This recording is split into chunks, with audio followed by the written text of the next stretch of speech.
అమ్మ ఇప్పుడు మనకు భారతదేశంలో పుష్కరాలనేది రావడం జరుగుతూనే ఉంటాయి. 12 సంవత్సరాలకి పుష్కరిణి వస్తుంది అని అంటారు. అసలు పుష్కరాలలో పుణ్యస్నానాలు చేయడం వల్ల లాభాలు ఏంటి? ఒకవేళ చేయని వాళ్ళు చాలా మందికుంటారు. వెళ్ళలేని వాళ్ళుంటారు.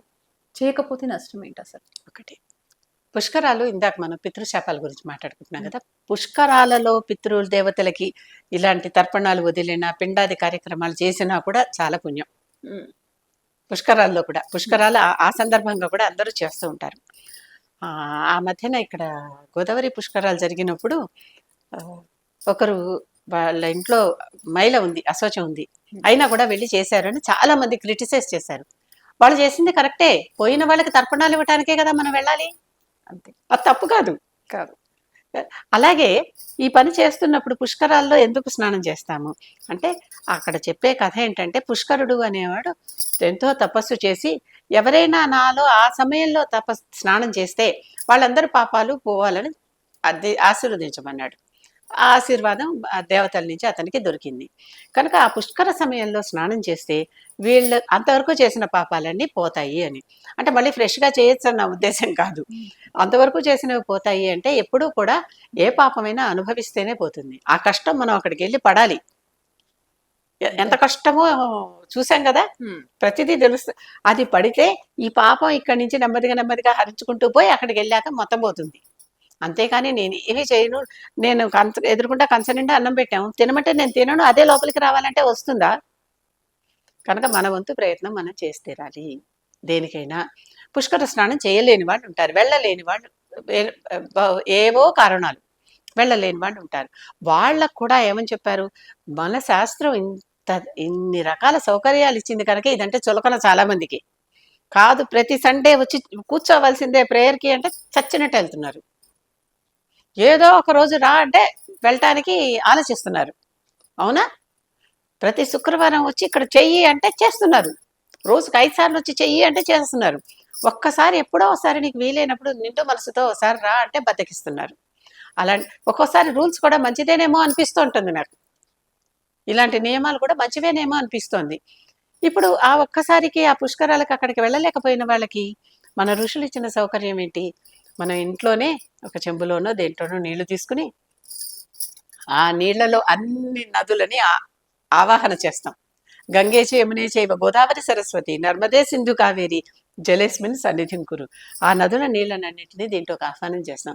ఇప్పుడు నేను నీళ్లు పట్టుకున్నాను, ఈ నీళ్లే మానస సరోవరం నీళ్ళని భావిస్తూ నేను స్నానం చేస్తున్నాను. భావనే కదా ముఖ్యం. భవానీ భావనాగమ్య అన్నారు. అమ్మవారు భవాని భావంలో పుట్టింది. ఆ భావంలో ఇవి నీళ్లు కాస్త మానస సరోవరం నీళ్ళు అయిపోయినాయి. చక్కగా అవి పోసుకున్నాను. నేను మానస సరోవరం స్నానం చేసిన దాన్ని అయ్యాను ఇంట్లో ఉండే. భావమే కదా ముఖ్యం. ఆ భావం కనుక చేయలేని వాళ్ళకి ఈ ప్రొవిజన్ ఉంది. అలాగని వెళ్ళి చేయగలిగే వాళ్ళు వెళ్ళి చేస్తే మంచిది. ప్రతిసారి ప్రతి వాళ్ళకి ఈ డిస్కౌంట్ ఎందుకు కావాలి? ఇది చేయలేని వాళ్ళ కోసం ఉద్దేశించిన డిస్కౌంట్స్, వెళ్ళలేని వాళ్ళ కోసం. అందరూ వెళ్ళే ఆరోగ్యంతో అంత సంపదతో ఉండకపోవచ్చు కదా. రెండు కూడా, డబ్బులుంటే ఆరోగ్యం ఉండకపోవచ్చు. అందుకనే మనం ఏదన్నా చేసేటప్పుడు క్షేమ స్థైర్య ధైర్య విజయ వీర్య ఆయు ఆరోగ్య ఐశ్వర్య అభివృద్ధి అర్థం చేస్తున్నాం. ఇన్ని కొడుతున్నాం కోరికలు కదా. ఆరోగ్యం లేకపోతే మరి మన పనులు కావు కదా, కనుక తగ్గించుకుంటాం ఆ రకంగా. కనుక ఈ రకంగా మనం చేసుకుంటూ వెళ్లాల్సిందే. ఇప్పుడు పుష్కరాలు వచ్చినప్పుడు కూడా కొత్తగా ఒకటి పెడుతున్నారు. ఏంది అని అంటే వాటర్ ట్రాన్స్పోర్ట్ అనేది మై పోస్ట్ ఆఫీస్ ద్వారానో అలా కూడా వచ్చి కూడా మనం అలా కూడా చేస్తున్నారు. అలా కూడా చేసుకోవచ్చా మరి? అవును, ఆ నీరు అదేగా, ఆ నీటిలో కదా ఆ రోజు ఆ దేవతలు ఉంటారు అని చెప్పింది ఆ కాలంలో. అంతేకాదు ఇంకొక సౌకర్యం కూడా పుష్కరాల్లో ఉంది, అందరూ గమనించుకోవాల్సింది. ఆ రోజే పోయి అప్పటికప్పుడే దూకి చేయాల్సిన అవసరం లేదు. 10 రోజులు 12 రోజులు ఎంతో ఉంటుంది కదా. గోదావరికి ఇంకా ఎక్కువ రోజులు ఉంటుంది, 20 రోజులు ఎంతో ఉంటుంది. ఆ టైంలోనే పోయి చేయాల్సిన అవసరం కూడా లేదు. సంవత్సరం అంతా పుష్కరుడు అక్కడ మధ్యాహ్న సమయంలో ఉంటాడు. ఇప్పుడు వెళ్ళలేకపోయారు, ఈ నెలలో పుష్కరాలు ఉన్నాయి, వెళ్ళలేకపోయాం. వచ్చే నెల అయినా సరే వెళ్ళి మధ్యాహ్న సమయంలో అక్కడ ఆ నదిలో స్నానం చేస్తే ఆ ఫలితం వస్తుంది. పూర్తిగా తెలుసుకుంటే మనకి దాంట్లో ఉన్నటువంటి సౌకర్యాలు సులువులు ఏమిటో తెలుస్తాయి. అంతమంది జనంలో పడి అప్పుడే వెళ్ళి చేయాల్సిన అవసరం లేదు. మేము ప్రయాగలో మొన్న అన్నీ అయిపోయాక ఓ నెల తర్వాత వెళ్ళి స్నానాలు చేసి వచ్చాం. కుంభమేళ మధ్యాహ్న సమయంలో ఉంటారా ఎక్కడ పోతారు? ఆ టైంలో అక్కడ ఉంటానని చెప్తున్నారుగా. ఏదైనా సరే కనుక ఆ ఒక్క పీరియడ్ అంటే ఆ ఒక్క పీరియడ్ ఇప్పుడు అందరూ కూడా ప్రతిసారి ఈ సమయంలోనే రాఖీ కట్టుకోవాలా, ఆ ఒక్క 10 నిమిషాలు 5 నిమిషాలు చెప్పా, లేకపోతే కొంప మునిగిపోయినట్టు. ఉమ్. అలా ఉండనే ఉండదు. ఇప్పుడు మొన్న కూడా చెప్పారు వరలక్ష్మి వ్రతం కూడా ఈ సమయంలోనే మార్నింగ్ ఇదే సమయంలో చేసుకోవాలి అని కూడా చెప్పారు. నియమాలు పెట్టేవాళ్ళు పెడుతున్న కొద్దీ చేసేవాళ్ళు ఆ సమయం దాటిపోయింది కదా, అయితే ఈ సంవత్సరం నేను చేసుకోవటానికి వీల్లేదన్నమాట. చేసుకున్నా కూడా అయ్యో తప్పుగా చేసుకుంటున్నానేమో అని బాధపడుతూ ఉండటం. ఒక వారం పౌర్ణమి ముందర శుక్రవారం నాడు చేసుకోమన్నారు ఆవిడ. అప్పుడు కూడా అవకాశం లేకపోతే తర్వాత వారాల్లో కూడా చేసుకోవచ్చుగా. ఏదైనా సరే ఇలా అర్థం చేసుకుంటే అది నియమం అన్ని బాధించదు. చేతనైతే చేసుకోండి, లేకపోతే బాధపడాల్సిన అవసరం లేదు. ప్రత్యామ్నాయం ఉంది, దేనికైనా దేనికైనా ప్రత్యామ్నాయం ఉంటుంది. ప్రత్యామ్నాయం మనకి తెలియదు, తెలిసిన వాళ్ళని అడిగి తెలుసుకోండి. ఇంటికి ఒక పురోహితుడు ఉంటాడుగా. లేదు ఏ పక్కన గుడికో వెళ్తే అక్కడ ఉండే పురోహితుడు పూజారి ఉంటాడు కదా. పురానికి హితం కూర్చేవాడు పురోహితుడు, అంటే నీకు మంచి చెప్పేవాడు పురోహితుడు.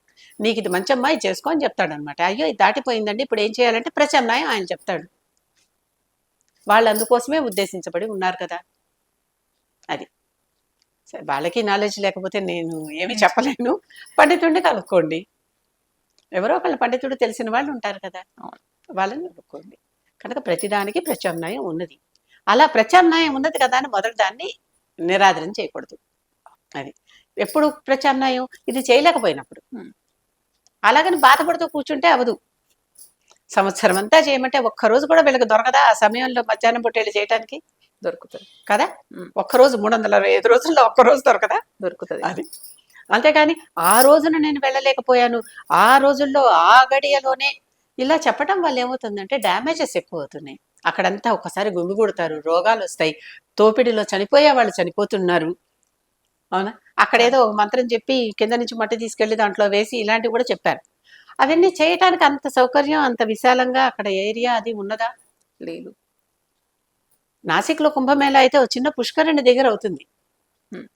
అంత పుష్కరిలో ఒక్కసారి అఘోరాలందరూ మునుగుతూ ఉంటారు. మనం వాళ్ళతో పాటు వెళ్ళి మునిగితే పుణ్యం ఉంది, పైలోకం వచ్చేస్తుంది. ఇలాంటి వాటికే వేమన పద్యం చెప్పాడు. గుహలలోన చొచ్చి గురువుల వెతకంగా కూర ముఖం ఒకడు తారసిలిన ముక్తి మార్గం అది ముందుగా చూపురా విశ్వదాభిరామ వినురవేమ. గుహల్లో గురువులు ఉంటారు కదా అని చెప్పి లోపలికి దూరి ఎవరు గురువైనా నాకేమన్నా చెప్తాడా చేస్తాడా నా కష్టాలని తీసేస్తాడా అని గురువుని ఎతకటానికి పోతే గుహలో కూర ముఖం పడుకుంది అనుకుందాం, ఏ సింహమో పూలో చిరతో పడుకుంది అనుకుందాం, అదే ముక్తి మార్గం ముందర చూపించేస్తుంది కదా అంటున్నాడు వేమన. కనుక కొన్నిసార్లు కొన్ని మనం చూసుకుని ఆచితూచి వెళ్ళాలి. అంతేగాని అందరితో పాటు ఇవాళ నేను ఇప్పుడు వాళ్ళతోనే నేను దూకి స్నానం చేయాలంటే ఏమవుతుంది? కొన్ని గమనించాలి, కొన్ని జాగ్రత్తలు వహించాలి తప్పనిసరిగా.